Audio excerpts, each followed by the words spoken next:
Hello, everybody. Today we are going to do the show in English. This is an additional program of Radio VERA, and sometimes we invite English-speaking guests because remember, our goal with this show is to bring more Western topics to discussion.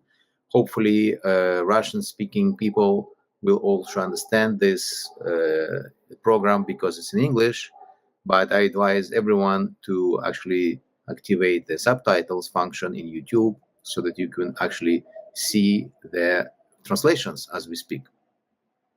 Добро пожаловать на дополнительную программу «Радио Вера», где мы обсуждаем западные темы. Сегодня мы будем беседовать на английском языке. Пожалуйста, включите субтитры, чтобы YouTube автоматически переводил то, что мы говорим, автоматически на русский язык. Тогда будет, возможно, легче понять то, о чем мы говорим вам. И сейчас я перехожу на английский.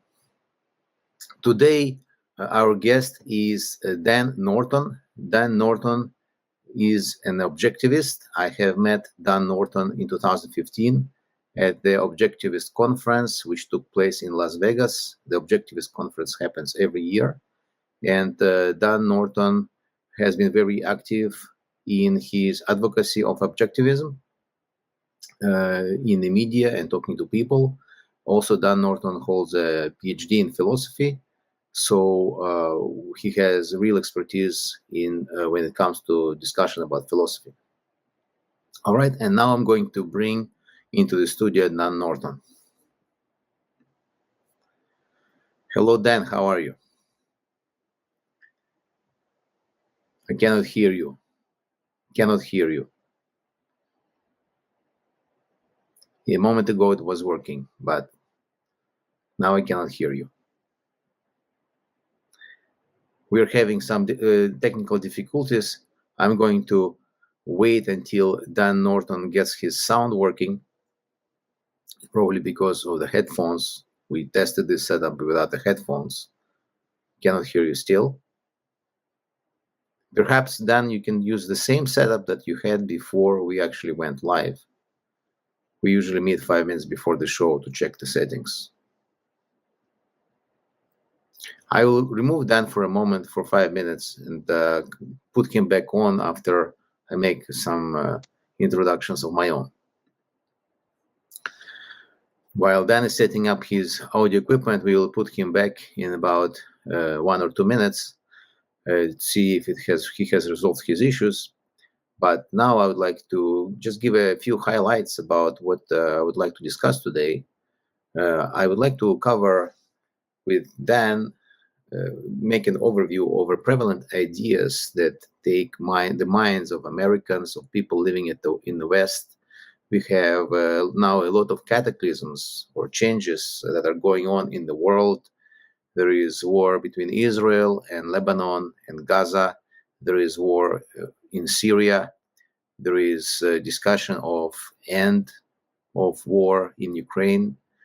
There is nomination of Trump for the next president.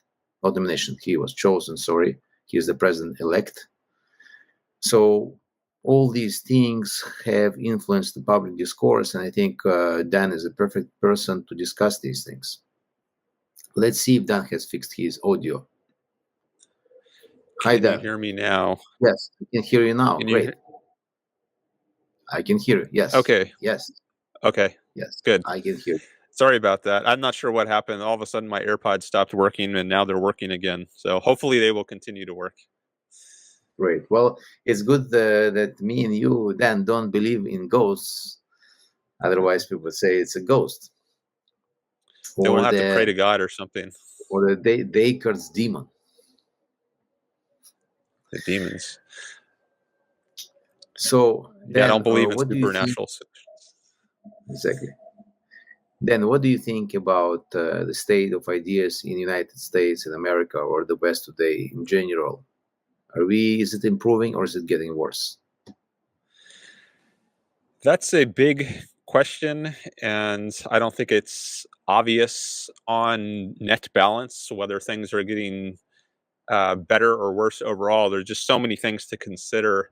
It's a huge subject. So I think in some ways, things are getting worse in the world. I mean, we've seen, like, for example, the Putin's invasion of Ukraine, or Hamas's attack on Israel, just slaughtering innocent people.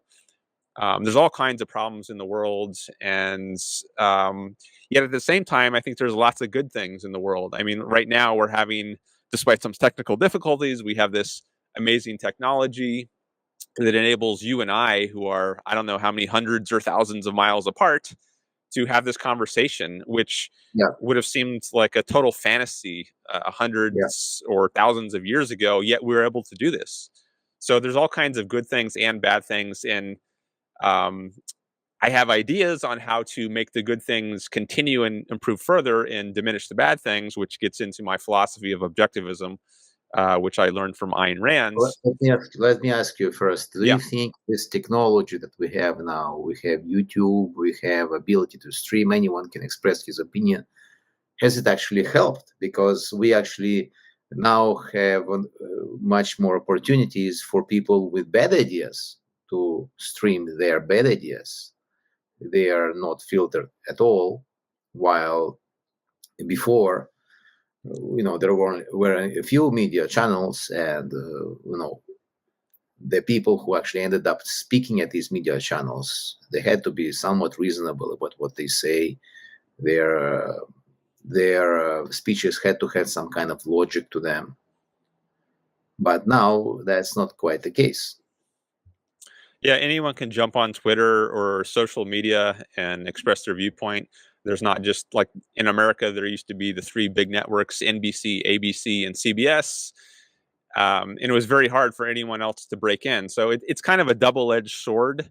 On the one hand, you might think it's bad because any random person can just state their opinion, no matter how crazy it is. On the other hand, people with lots of good opinions who might not otherwise be heard now have an opportunity to do so, and that would include myself. I started a YouTube channel, Dan Norton One, if anyone wants to check it out. Mhm. And there are millions of YouTube channels that people can go to get some alternative source of media if you don't like or just want to hear something different than is expressed by these three major broadcasting networks. Or, I don't know, in other countries, maybe Russia, at certain times in the Soviet Union, you have to have your opinion sanctioned by the governments. It has to be state approved. Um, and if you're not approved by the state, you could be jailed, or worse. Journalists are sometimes killed in countries, authoritarian regimes. So I think on net, it's good that we have these tools, but each of us as individuals just has to use them wisely and use our own judgment. We can't assume that anything we see or hear on the internet is true. We have to use our own independent judgment, our own faculty of reason, our minds, and think about, does this really make sense? Could this just be some conspiracy that we're hearing? But that So there's no actually hasn't been replacement for happening. judgment. It actually hasn't been happening. We have now opportunity for populists to rise, to reach unprecedented reach, to have unprecedented reach. And case in point, you have Tucker Carlson, who is advocating. He had an interview with a Nazi sympathizer. He's advocating that. Last one was, did he say that the nuclear power is a message from the demons? Did you hear of this? I heard something about that. Yeah. Yeah, that Yeah. was pretty crazy. Yeah, and still, this man is seen by a large public as a great interviewer. He is getting these not just by the public, by the people themselves who agree to give him interviews. These are people with big names. These are presidents of countries, and that's a little discouraging to me. And of course, we have Donald Trump, who claimed that he has won the election in 2020 he did this using mass media.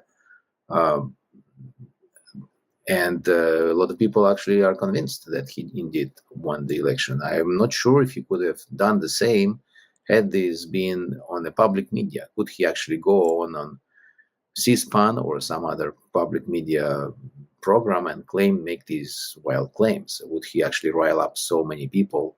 Because, how many Americans, maybe at least a third of the population, was convinced that he won the election just from his claims? He actually did not produce any conclusive evidence, and many court cases, actually most court cases he failed. 60 out of 61 court cases. So not sure exactly if in practice we're seeing that Twitter is a force for good, or X now that it's called, or YouTube. Yeah, I don't know if like the truth will ultimately prevail. I mean, I think it will, but what the time frame on that is it's very hard to say. Maybe in the short run there's some it seems like a net loss to have these alternative sources of media, but in the very long run they will win out. Sometimes it takes years or decades for the truth to prevail. There could be a dark ages, right, which lasted for centuries historically, but eventually there was a renaissance and then a rise in the West. Mm-hmm. So I think there are some very troubling signs right now with the rise of Trump, who I'm strongly opposed to. I mean, I think the best example of being that he tried to steal an election, at least on my reading of things. I don't follow super closely, but I think it's a widespread view that he did try to steal an election. Also, unfortunately, I would say widespread that he did not. You have lots of his defenders. And I don't know how this is going to shake out in the next few years during his next term. But I think in the very, very long run, it's better that we have these technologies than that we don't. All right. Well, jump from here to your personal experience, that you actually targeted some of these big YouTube shows, like some Seder show. And how many subscribers does it have? 2 million? Around 2 million? Last I checked, the name of the show is The Majority Report with Sam Seder. This is a leftist kind of news and politics show. And the last I checked, they had like 1.6 million subscribers, something like this. That's still And I've called into this show several times, and I like to engage in debates and discussions with people who have alternative views. So this is a way which I'm using these technologies to break into spaces that have ideas very opposed to my own, of my ideas of reasonism. And when I've gone on these shows, I've gotten a significant uptick in subscribers. So a lot of people, probably the vast majority are, or at least a large majority, are very opposed to what I'm saying, and they wouldn't. There's not really a chance of changing their minds, but there might be. When you have over 1 million people, that's a lot of people, and so there might be a small minority or fringe among them who actually are open to different ideas. And I've gotten upticks in subscribers when I've gone on those shows. So maybe some of his audience has come over to my channel. The audience, sorry to interrupt you, which means that the audience of these shows, which are the leftist audience who heard you and you would not expect them to agree with you, actually found it interesting enough and challenging enough to go and subscribe to your channel. Yeah, and some of them might just appreciate a civilized, polite discussion. I try to do that. I'm often treated, I would say, not with the best respect when I go on these shows. They will try to mock or ridicule guests sometimes. But I think when they do that, it often reflects badly on themselves. And if you go to the comment sections of some of these channels, they'll say, like, I generally agree with you, but you didn't treat this guy well. That you make yourself look kind of like a jerk. And some people might appreciate the kind of civilized approach I try to take. And some people have said that in comments when they subscribe to my videos.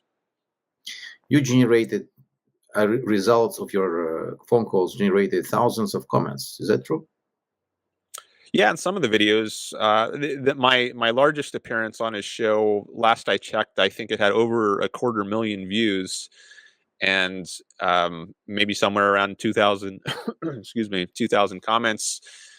So yeah, it does get a lot of attention and gets a lot of discussion going. I mean, a lot of the discussion I think is just silly, and the comments aren't worth very much. But there is Yeah. substantive discussion mixed in with all the silliness. Would you advocate your approach to other people who are thinking to get into streaming or public media? They have some ideas. Maybe these are objectivists. Maybe these are just people who disagree with what is being said, and they just want to try to challenge the points of view. Would you recommend them to do this? Or is it very discouraging and depressing afterwards that they made fun of you and you have to kind of cool off for a few weeks? It Would you doesn't really recommend your? bother me much, personally, but everyone is different. People have different personalities, and they Yeah, have different goals. For me, I'm most concerned with just getting the truth out there, and so I'm yeah, willing to undergo some ridicule. I think it's BS. So it's like if someone says something about you that is just yeah, obviously not true, you can just disregard it, and yeah, it might make that the person who's doing the name calling or the insulting, it makes them look bad, although they think they're yeah. making you look bad. Um, so I put the priority on just getting the truth out there, and then people whose opinions matter, I think they will. What I say will more likely resonate with them. That's who I'm trying to reach. I'm not trying to change the mind of the hosts or a Yeah, lot of the people who listen to the show. It's the minority yeah. of people who are listening who might be open to new ideas. But Well, that to everyone said, who is, sorry to sorry, go interrupt, to ahead. everyone who is listening to us, if you go to Dan Norton's YouTube channel, he has a copy of each of the excerpts from the big shows he called. It's true that most of these experts actually posted on their own shows, on their own YouTube channels, but it's harder to find. If you want to actually find it all in one place, you can go to Dan Norton's YouTube channel. You will find a lot of these excerpts, most of which are about the some Seder Majority Report show, where Dan is calling in and challenges the host, challenging the audience. And it's not just one guy. It's not just some Seder. There are about 3 or 4 people there in the studio, and they're all making fun of Dan's phone call. They try to ridicule Uh-oh. him, but Dan is steadfast and he is calm about it, and he just answers the questions one after another, resulting in overall these channels thinking, well, gee, that was a interesting phone call. Why don't we cut it out into a separate video and post it separately on our channel, which is very encouraging, because if they didn't think much of your phone calls, they would just not do that, right? But they did find it necessary to cut it out and repost it as a separate short. All right. But related to this, do you think there is a rudeness culture in, on Twitter, on YouTube, in the comment section, that people will actually, uh, or below some articles on, say, on Forbes, the people will be more rude in the comment section than they are in real life? Like if you meet this person in real life who doesn't agree with you, he's not going to say to you what he allows to say in these comments. Yeah, I think, I mean, there is certainly a lot of rudeness there, and I think maybe part of what fuels it is the fact that you can just have a screen name which doesn't identify who you are. These are just anonymous people, Yeah. and so their reputation is not tied to what they say. So they can just spew all kinds of venomous nonsense, and it's not going to harm them in real life because no one knows who this person is. Yeah. Um, so this is again kind of a double-edged sword. On the one hand, people might hold themselves to a higher standard if their name is attached to what they say. On the other hand, you might be penalized in real life for saying something good, or at least something you might think is good. Yeah. Like if you want to criticize Putin or something, if you live in an authoritarian regime, you want to be free to voice your view, but you don't want to be thrown in jail for it. So I do see there's an upside as well to having the ability to post on an anonymous account. So The early with all internet, these things, there's always often a the early internet actually cost and benefit. had pretty much everybody with these anonymized nicknames in the early internet. But maybe with the appearance of Facebook, that's when there was a push for people actually using real names, and then what the people say online, is more or less public about them. So it's a challenge. I think maybe people like you and me who decided to go public with opinions, that we have to use our real name. Well, a lot of people they kind of do a hybrid. Like they don't say their real name. They'll make up a name, but you can see their face. So there are degrees here. Some people will not show their name or their face. Some people will show their face but make up some alias for their online persona. So there are different ways you could do it.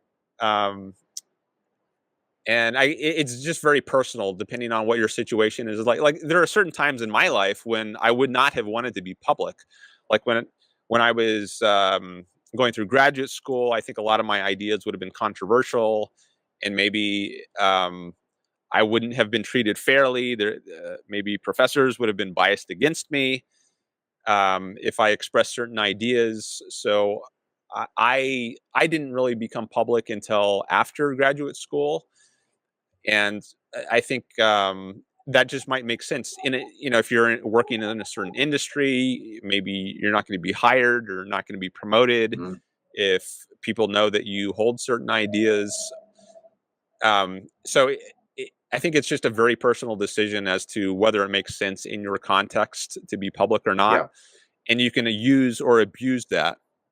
So I think individuals just have to decide for themselves what's best for themselves, and then given what you're going to do, even if you're going to be anonymous, I don't think that means you should start acting irrationally or defaming people. You should still behave well, but if you don't, there are mechanisms you can use to fight against that, like blocking. I'm very liberal when it comes to blocking.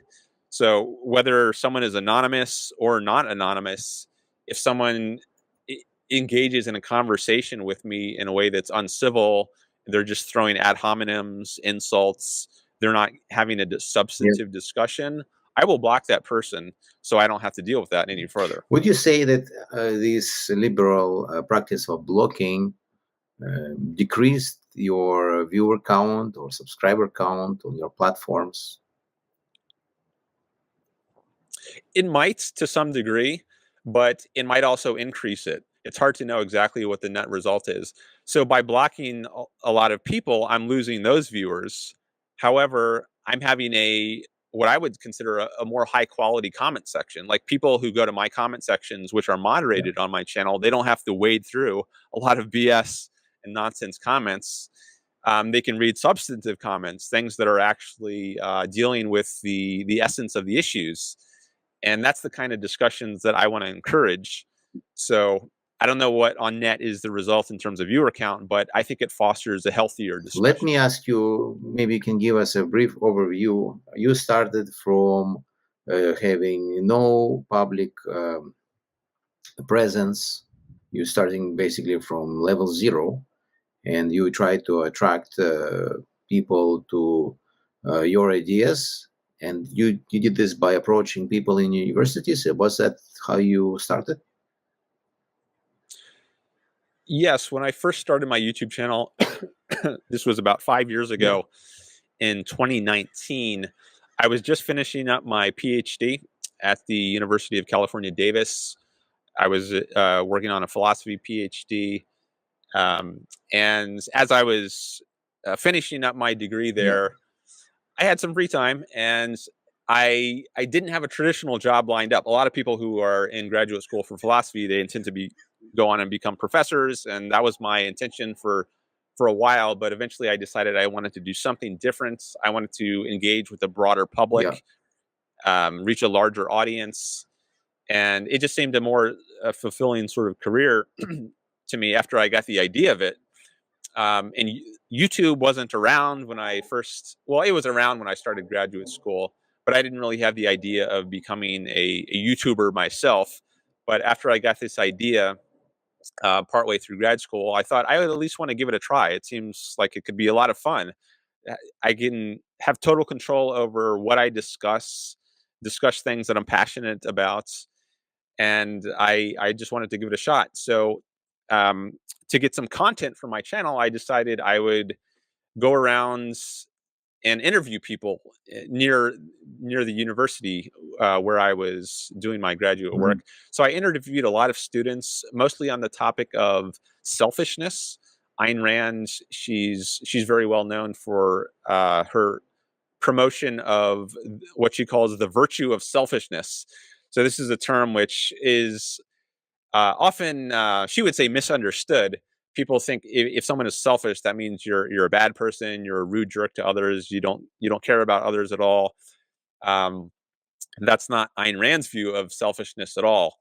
Uh, for her, it just means doing what's best for yourself. But that does not mean treating others like rude jerks, because, like, for instance, if I treat you very badly, if I'm unfair to you, then you're not going to want to be my friend. You're not going to want to do business with me. Yeah. So is it really in my interest to treat you like a rude jerk? Ayn Rand would say no. You should consider other people's perspectives and respect their rights, but it's all for the point of making your own life go better, pursuing your own happiness. That's what it's all about. But let me interrupt And here.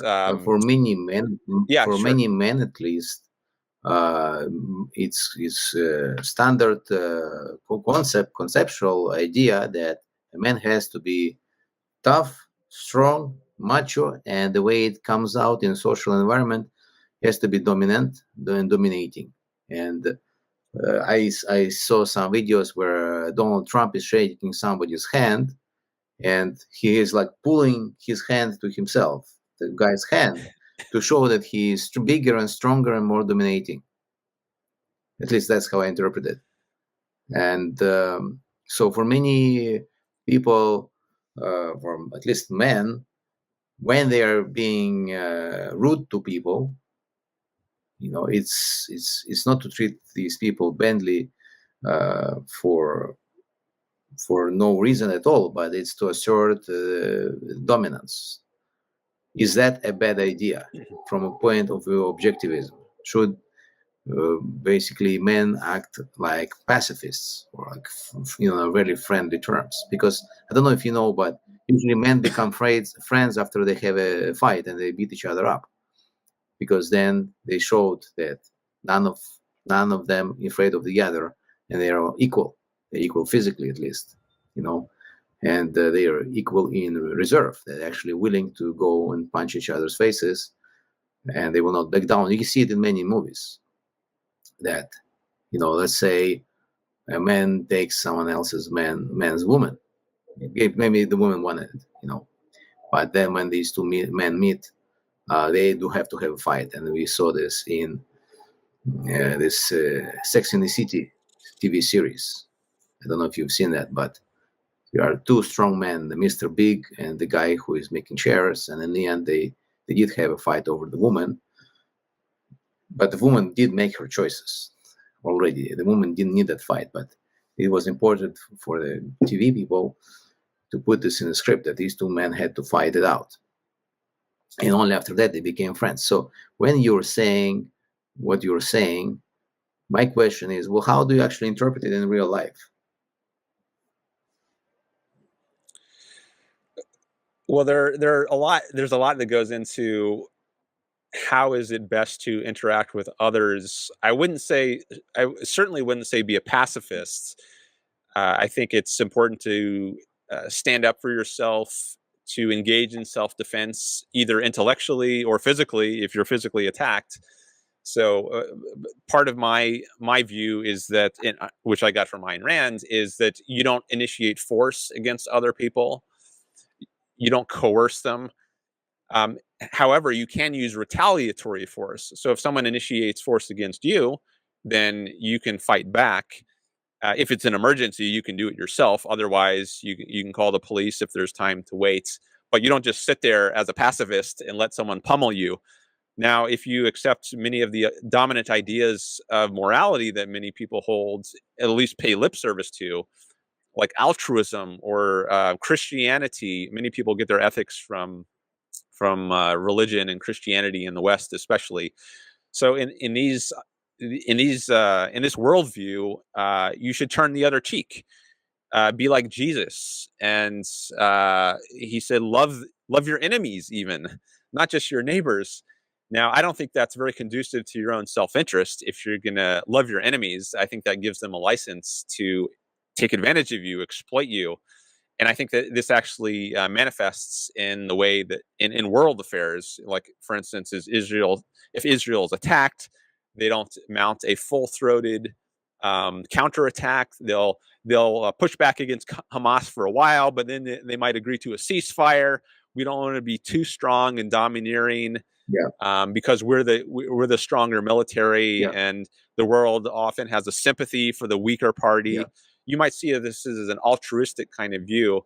So, as a proponent of a morality of self-interest, I think it's important to stand up for yourself, not be a pacifist, but also not be initiating aggression if someone hasn't aggressed against you. Instead, it's better to act as a traitor and have win-win kind of interactions. So we might be, allies with some other country which is also engaged in peaceful trade. But before we jump into politics, I do want to tie a knot on that point. Is that you would say that this behavior that Trump does with pulling when he's shaking hand is not good. That it's much better to have like a normal handshake with respect to another man. Would you say that? I haven't thought much about the philosophy of handshakes, but I saw one recently where he was kind of contorted. His arm is going down, and it looked very, very strange. And I don't know if phony is a good way. But it represents his general approach to the way he deals with people and what he thinks of people. He respects authoritarian leaders. He respects at least dictators. That's what he says. When Kamala Harris made fun of him, saying that every person who worked under you, including generals, said that you're a disgrace, he said, well, Viktor Orban doesn't think I'm a disgrace. He's a high opinion of me, something like that. That was during the debate. And we know that he said I respect Putin, something like that, in his previous presidency. And in general, when he was arguing that he won the election, the previous election, not this election, the previous 2020 election, he was dominating or manipulating, maybe scaring people who are under his not direct command, but people in the Republican Party, that they have to support him, saying that he did win the election, saying, well, if you don't give me 11,000 votes, he said to one of the people, I can forget the name, it's hard to remember the name, but he said, if you don't give me, I think it was governor of some state, if you don't give me 11,000 votes, I'm going to, it might be criminally liable.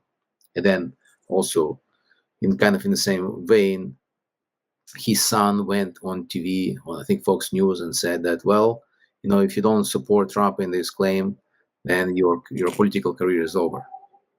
That's his son, but still, it's the ideas that emanate from Trump. So, would you say that this is not the right behavior, not the manly behavior? I would say it's not the right behavior whether you're a man or a woman. It's just, as a human being, I think it's good to be in touch with reality and not make up facts, not lie, not be dishonest. Unfortunately, I think Trump and many of his followers are not honestly facing the facts. I think there's a lot of delusion, particularly surrounding the 2020 election. I think it might have been Georgia, the state where he asked to find me these however many thousand votes was needed. And then I heard that he made this slate of fake electors to get certified in order to pretend that he really had the legitimacy, which he didn't have. So I don't think it's so much an issue of manliness or womanliness. It's just humanness. It's best to face the facts, not put your feelings or desires over your perception of what's actually true. There's Ben Shapiro is well known for a line, facts don't care about your feelings. And I think that's definitely true. I mean, the facts are what they are, whether you like them or not. But unfortunately, I think many people don't abide by that statement, including Ben Shapiro himself, who has over time become more friendly to Trump, and he's also religious. I don't think being religious is a great sign that you're not putting your feelings over the facts, because religion is based on faith, which is, as I understand it, faith is you believe something even though you don't have evidence for it, and that's definitely not a fact-based approach.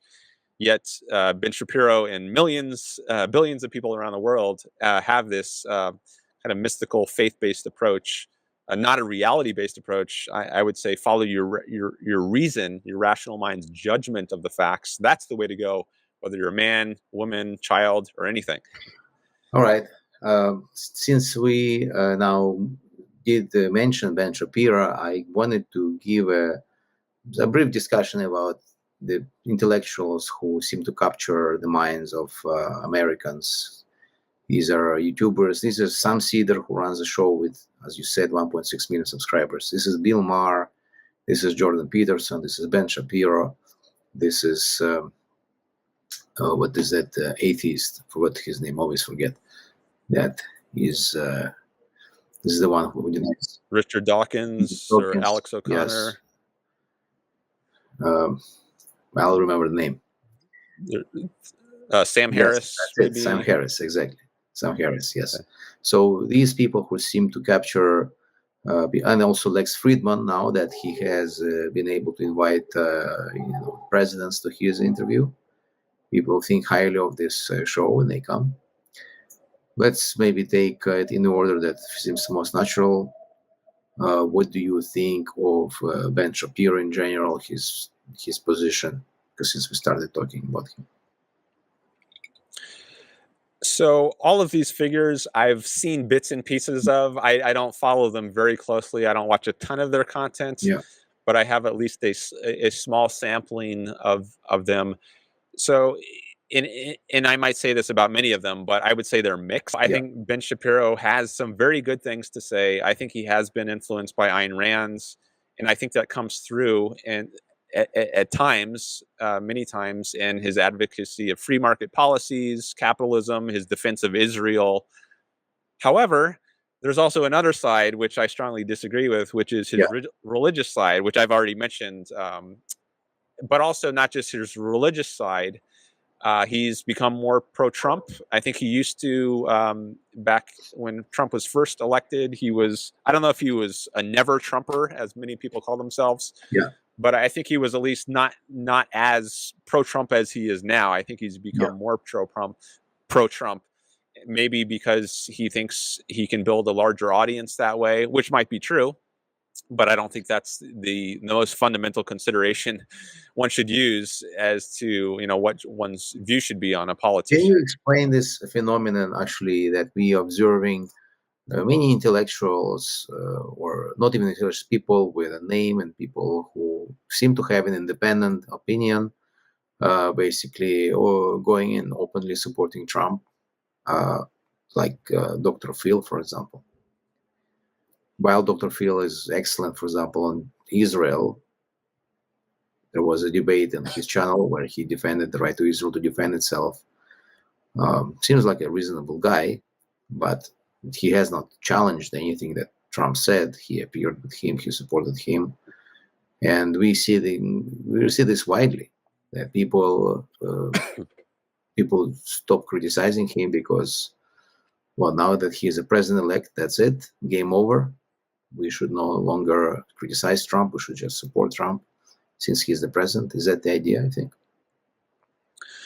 some people might they don't have any firm principles. And depending on who's in power, they could change their view. Excuse me. I don't know about Dr. Phil. I don't follow him. But I think some people have seen Trump just as they're opportunist. So it's not. It might not be that they particularly agree with Trump, but they just think they can become more famous and powerful if they bow down, kiss the ring of the person who is currently in power. This might also happen with corporations who make donations to different parties, depending on who's currently in office. Unfortunately, I think politicians, they have control over the economy to an extent they should not have. There Yeah. are lots of regulations, and businessmen, they lobby the government to get the politicians on their side. So they'll make donations or, Yeah. take them out to parties because, unfortunately, I wouldn't put the blame on this primarily on the corporations who do the lobbying. If you think lobbying is the only way you can run your business, because of the way our system has been evolving, and then there could be joint blame on both sides, the corporations and the politicians.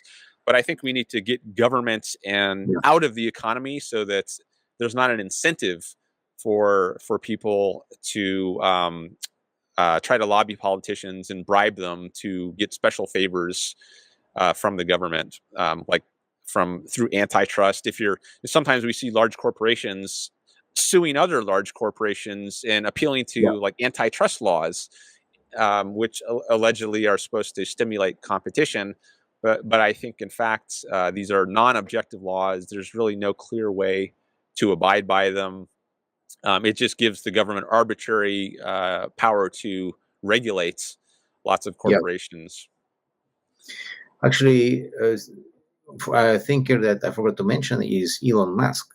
Elon Musk. I never thought of him originally as an idea person. I thought of him as a businessman, as a productive man. But as years progressed, we see the world where Musk is expressing opinions. He has views. And do you think Musk is expressing views that are beneficial on net or detrimental? Again, I think he's a mixed case on net. I'm not sure whether I would say his ideas are positive or negative. I think maybe it's more important just to call it out, however it goes in particular cases. So Yeah. some of his tweets, I think I would strongly agree with. Others I would strongly disagree with. He's Mhm. become favorable to Trump, Yeah. having joined his team, and he's also, I would be opposed to that. I'm quite anti-Trump myself, which is not to say I would say you should never vote for Trump. I personally have not voted for Trump, but I can understand people who might think he's better on a particular issue, like Israel, for instance. You might think he's better than Kamala Harris would have been. And if Yeah. Israel's a big issue for you, you might have voted for Trump on those grounds. But I think Yeah. just voting for him is different than being an enthusiastic supporter of him. Exactly. That's what I Yeah. disagree with. And I think Elon Musk is probably more in that. I worry he's more in that enthusiastic camp, not just seeing Yeah. him as the lesser of evils.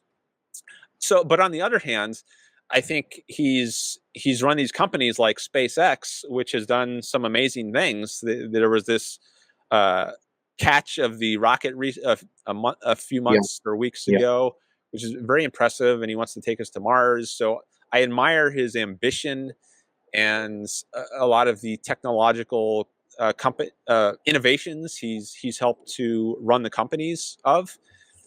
So I think he's a very mixed case, and it's important just to call it out either way, not be a tribalist and think everything he does is good or everything he does is bad, Yeah. but judge him on a case by case basis and call out what's good and also call Well, out let's what's bad. let's call out one thing that I think is terrible. Is he's suing advertisers on Twitter who refuse to advertise, put their ad content near posts about racism or anti-Semitism. They created a coalition. The advertisers created a coalition that we will collectively agree not to advertise on Twitter because the Twitter policy was not to filter anything. And what happened is that all these anti-Semitic posts showed up beside their advertisements. So he decided to sue them for colluding against him and using antitrust. And I think that's terrible. Yeah, I would agree. I think people should be free to associate with whomever they want. And if you think Twitter is a bad platform because of who they allow or the kinds of comments they allow, then you should be free to disassociate from them. And that's not any violation of anyone's rights. If you choose to dissociate, it would be a violation of rights if you were forced to associate with someone, Yeah. regardless of your opinion of them. So, yeah, I would strongly disagree with Musk on that one. All right. Well, let's move on to some other intellectual. Maybe we'll cover Jordan Peterson. Do you think Jordan Peterson still has any kind of serious influence, or is he passé now? So he's another one that I don't follow closely. He certainly had a large influence, it seems. I guess particularly on young men. It seems like he's given them some kind of direction and meaning. He first came to prominence back, I think, around 2016. There was this controversy about using pronouns enforced by, I don't know if it was the Canadian government or university that he was working at. You had to use certain pronouns to refer to people who were transgender, and he refused to do this. Yeah. And I admire taking a stand against that, where you're coerced. I mean, if it's a private university, they can set whatever policies they want. I think they should be able to do that. But if it's a government institution, I think it's not so clear that it's right for them to be coercing people to do certain things. So I admire Peterson for that sort of fight that he put up against and enforced use of certain language. But I disagree with his, again, he seems kind of religious, although it's maybe not the most conventional, straightforward kind of religiosity he has. It might be a kind of metaphorical. It's hard to get a handle on him. Sometimes when someone asks him a simple question, like, do you believe in God? I've heard that he will ramble a lot and just talk in these kind of word salads, and it's hard to make sense of what he's saying. Yeah.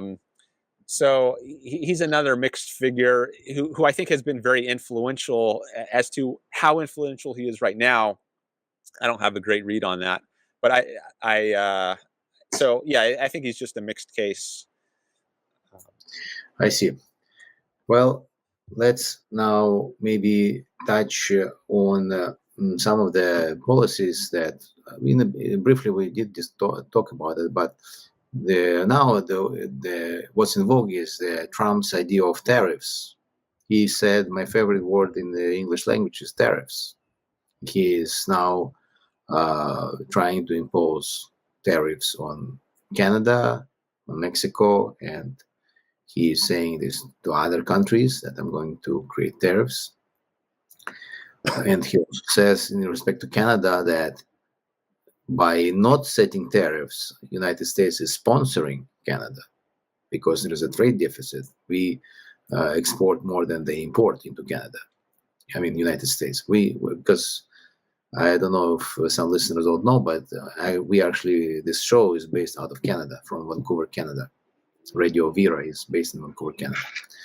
All right, so can you maybe briefly state your view of tariffs for the sake of our listeners? I oppose tariffs, and the reason I oppose tariffs is because they are coercive. So this is a case where, by force of governments, you are making companies charge or you're adding a price to whatever goods they want to import. And it's not that some overseas country, Japan or whomever, they want to sell to, let's say, Americans at a certain rate. The government is forcing them. So if they want to sell a car to an American for $20,000, the government is saying, we're forcing you to sell this at $25,000. It's not their free judgment. So who is going to pay the surplus? Who is actually going to pay the final surplus? Yeah. So if you're an American, if you're an American who is considering buying this Japanese car, now you have to pay $25,000 instead of the $20,000 that they were going to sell it to you without. So let's repeat this for everybody.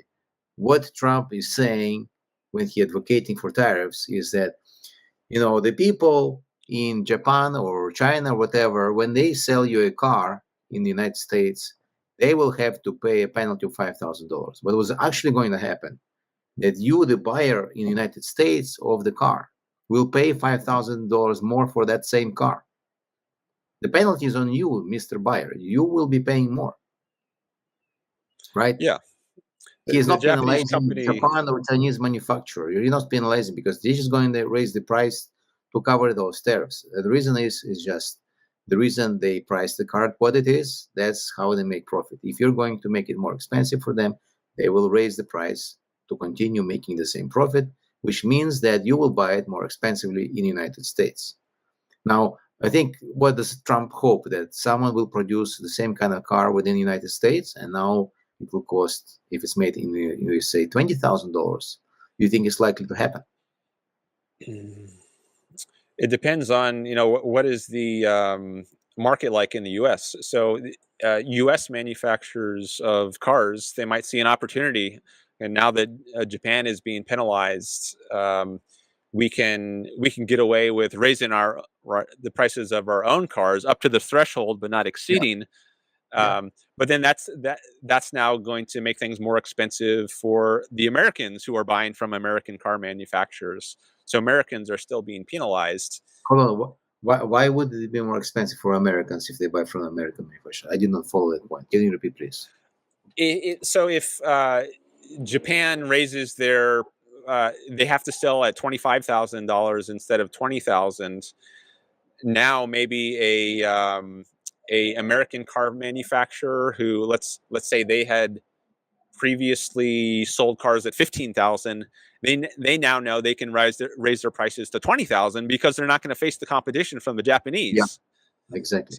So now they can raise their prices, not because they were forced to by market forces, but just because arbitrarily these tariffs were set, and now I see. So American car buyers have to pay more.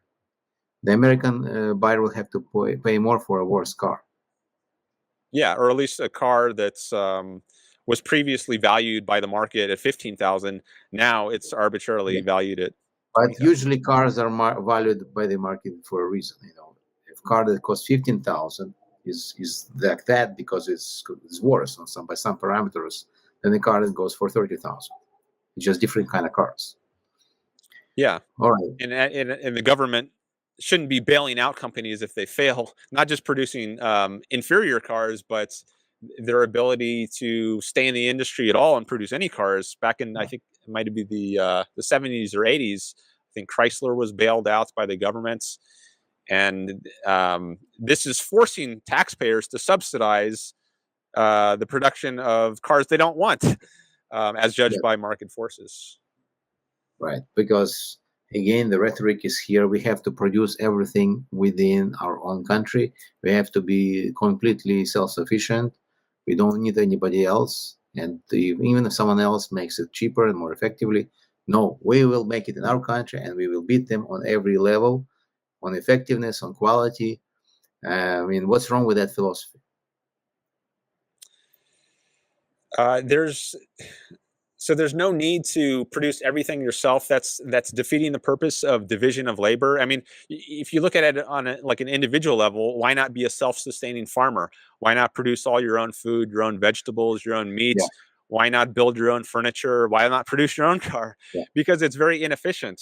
And this applies not just on a local level, but on a global level. So it could be that some countries, because of their resources, they're much more productive at producing some goods rather than the others. But we lose all that comparative advantage. We lose the advantage of the division of labor when we try to do everything ourselves. But does this argument work? The analogy of a farmer, does it actually scale to the country? Can we say, well, the United States is a big country. We can produce everything. We can have our own factories that make cars. We can have our own farms that make all the wheat. We don't need to import anything. Maybe we can export, but we can just produce everything ourselves. Maybe for United States, could you argue that it could actually work in the United States? Maybe it doesn't work in Israel. It's a smaller country. It does need to import something because it just doesn't have all those resources. It doesn't have as much wood, for example. It does have to import wood. I understand it doesn't have steel. It does have to import steel. But, well, first of all, let me give you a moment to answer this. Do you think there is a case for America to produce everything by itself? It's more plausible that you would produce everything yourself as a country than you would as an individual. Yeah, But I still think it's the case that even if you could produce everything yourself, you couldn't do it as efficiently as if you outsourced certain of your goods that you produce. So even if we can, uh, say, produce cars here in America, um, it might be a better allocation of capital to focus on the computer industry. Maybe we have unique talents in that industry that don't exist in other places, and so it's better to there's a greater profits to be yeah. had if we funnel our capital into one industry rather than the other, even if we could do it all I ourselves. find it very interesting that very few places in the world can match the ingenuity that's happening in the United States in the IT industry. I don't know why that happens. It does have to do with the American spirit that people try to invent things here and they don't really do that in other places. I mean, we do see a rise in high tech sectors in India, in Ukraine, but I think only Israel can really compete with United States in innovation. Might be wrong here, but that's my understanding. Why is it that America is so innovative? I think fundamentally it's because this is because of the freedoms we have. So we don't have, at least the initial idea of America was that we didn't have a all-powerful government regulating the behavior of its citizens. You were free to do what you want, act as you chose, as long as you're not initiating force against others. And this philosophy of government attracted millions of immigrants from around the world who did live under oppressive regimes. They saw America as this land of liberty, symbolized by the Statue of Liberty. They saw that you could come over here and make a better life for yourselves. You would not be persecuted or oppressed by the government. So you can live as you choose. And this is a very attractive model of society, which is conducive to entrepreneurship, and I think that freedom is what allows the innovation to happen. If you have to run to the government and get the permission of the commissar in Soviet Russia, you have to make it sure it fits into their 5-year plan. Then that's going to massively slow everything down. There's going to be huge bureaucratic hurdles you have to jump over to Yeah. make any little minor improvements, and that's not conducive to innovation. That's conducive to stagnation. I can also maybe add something that I have observed is that in the third world countries, countries that don't have pure freedom, many people who do enter high tech fields, I think their goal is just have a decent life, just make enough money to afford things, to have quality of life, and maybe if they have enough to emigrate from that place, from that country. But when people come to United States, those same people, they come to United States, suddenly they have a spirit of innovation. They don't just make enough money to afford the living, to afford groceries, but it's not enough for them. They have creative ideas to go beyond that. Uh, and interesting, like for example, Zoom. Zoom was invented by, I think, immigrant from South Korea. I'm not sure, or China. I'm not sure, but Zoom was created here. It wasn't created where that guy came from. And you can say many things like this. Even Google. Google was created by son of Russian immigrants. It was created here, not there. So we can find these parallels in many sub industries within the IT. It's people come to the United States and suddenly they discover that they can create new things. Yeah, and Right. I think with the Zoom CEO, unfortunately, it was very hard for him to immigrate. I heard he had to wait, I don't know how many years, and file a number of different applications before he was actually approved. So I think we could have a lot more innovation if we had a more open immigration system. A lot of people who want to come here are ambitious people who have big dreams, and unfortunately, I think a lot of those people are kept out by our current immigration policies, which are far too restrictive, in my view. Would you say the common idea, since we're talking about the ideas prevalent in the United States today and in the West, the idea prevalent today is that we need to close up the borders. The border is a big problem. It's a big problem, especially in the United States. They're saying the south border, you have all these people coming in through this open border. And these are not just, I guess, Mexicans or South Americans. People come through that gate from all over the world because they can get through.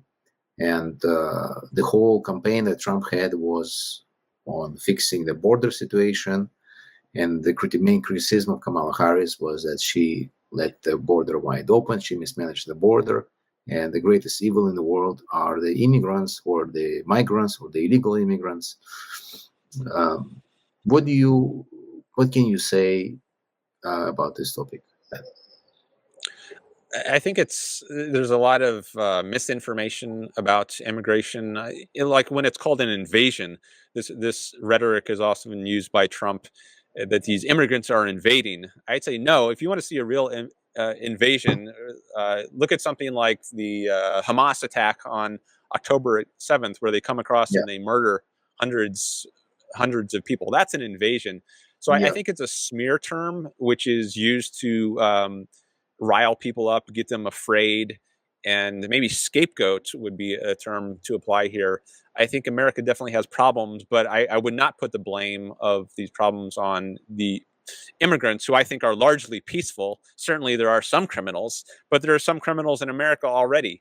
I think most of the people who are coming here are just people who are trying to live a better life for themselves.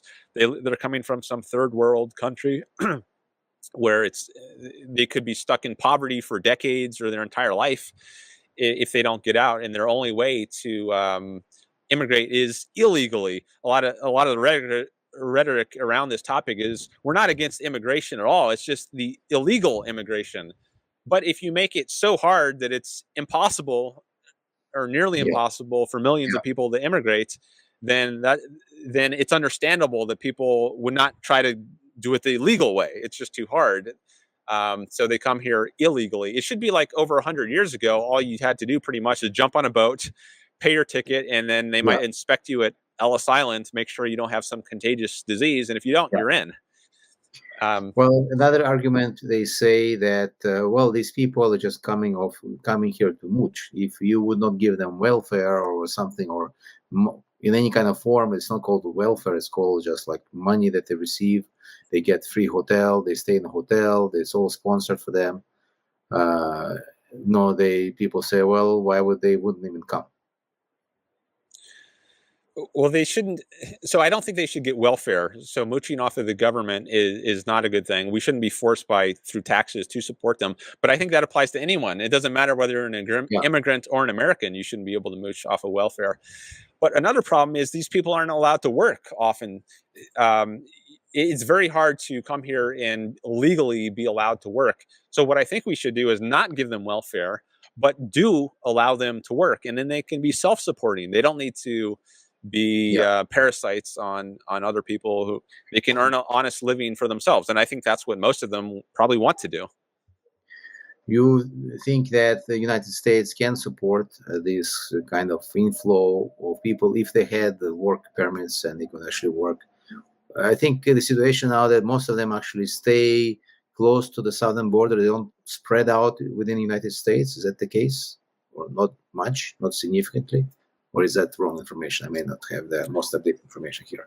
I don't know if most of them stay close to the border. There are some who go back and forth, or for some, I think it's a seasonal thing with agriculture. They'll come here for a while and then temporarily, and then they'll go back. It might also turn partly on like what is the nature. Are there these sanctuary cities where you're more safe to stay if you're you're not going to be deported. Like Los Angeles, I think, is one of these sanctuary cities, or San Francisco. So, but I don't know, like right now, if most of them are staying near the border. But I'm hopeful that they will be free to go wherever they want, and they're not going to be deported. But that's going to take a lot of work to persuade the public at large that that should be the case. That's part of what I do. Great. One more question on this topic of immigration is that there are some people saying that there are these immigrants are coming in. They're sponsored by the left, by the Democrats, so that they can gain votes. So they want to increase the voting base. Can these immigrants actually vote? Or migrants, not immigrants, illegal migrants, can they vote? I don't think they can. I think you need to be a citizen, and you're not a citizen if you just migrate here. Certainly not if you migrate here illegally. Yeah. So I don't think they could vote. Now, of course, it might be the case that certain places don't verify your identification if you go into like a voting booth. And I don't know if there are some places where you can vote without showing ID. Maybe there are. But at least as a matter of law, I would think that they're not able to vote if they're here illegally. They would have to first become citizens. Do you think that the voting mechanism should be improved? That is not good.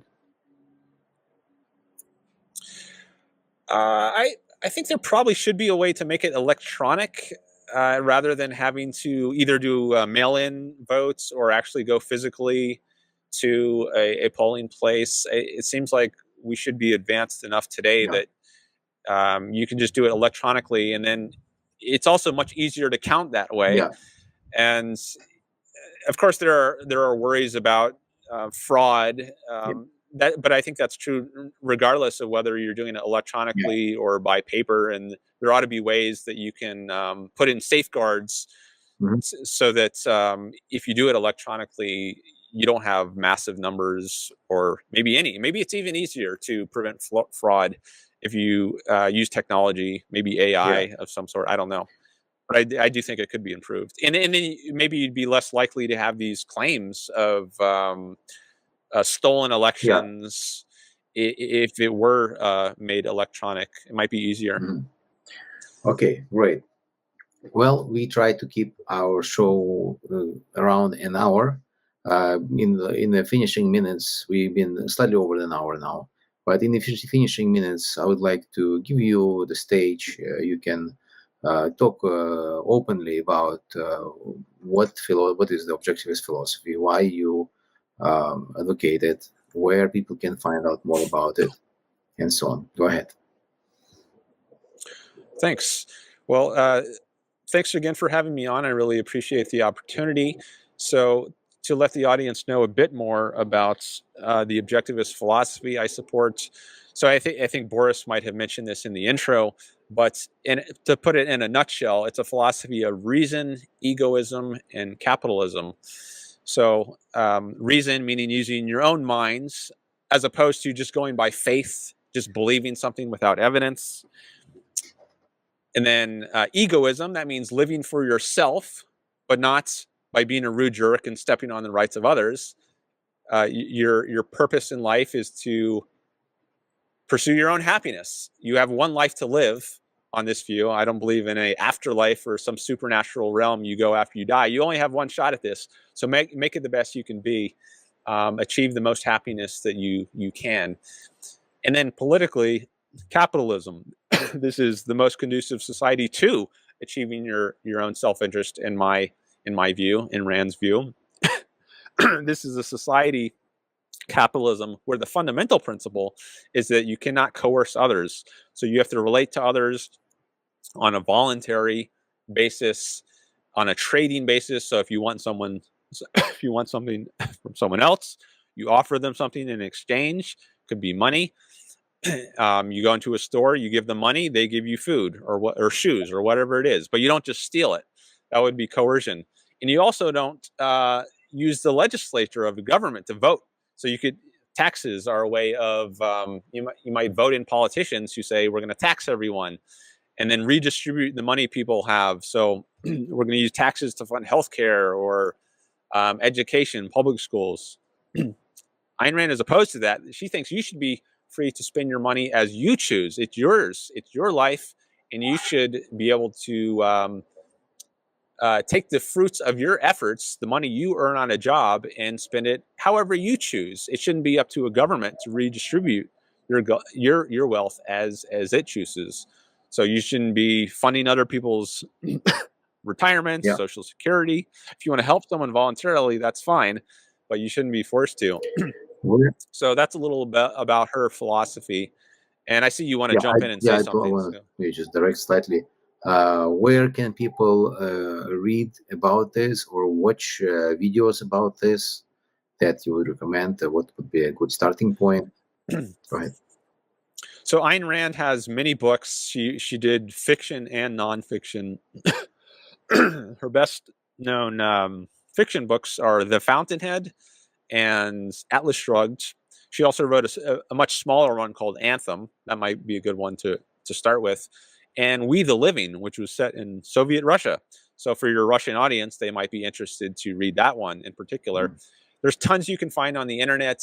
But of course, there's also misinformation. I think she's often smeared because she has very controversial views, and a lot of people see her as a threat, I think, and they distort her views rather than arguing with what she actually advocated. So I think it's very important to read her own works. You can find a lot of that on the Ayn Rand Institute's websites.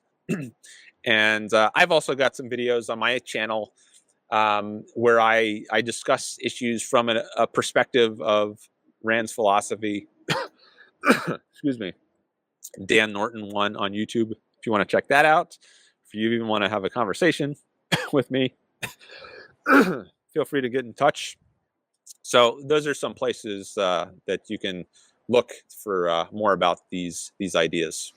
Great. Thank you, Dan. Thank you for finding time to speak with me today.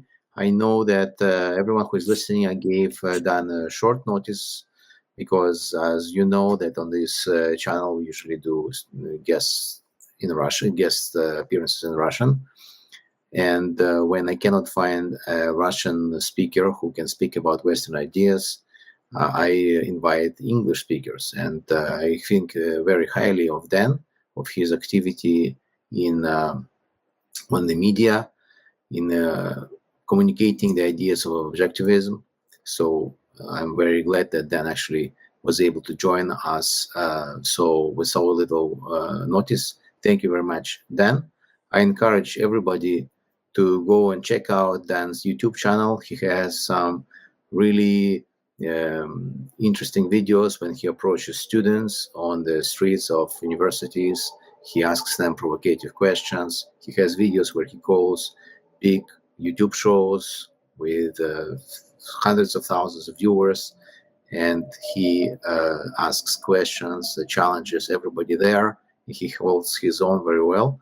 So thank you very much, Dan, and to all our viewers.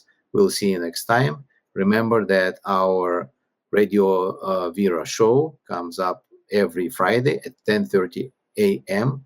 Vancouver time, which is Pacific time. And we will be again next week, and we will be talking to Gregory Magarchuk, who already appeared with us a few times, but now it will be his whole hour.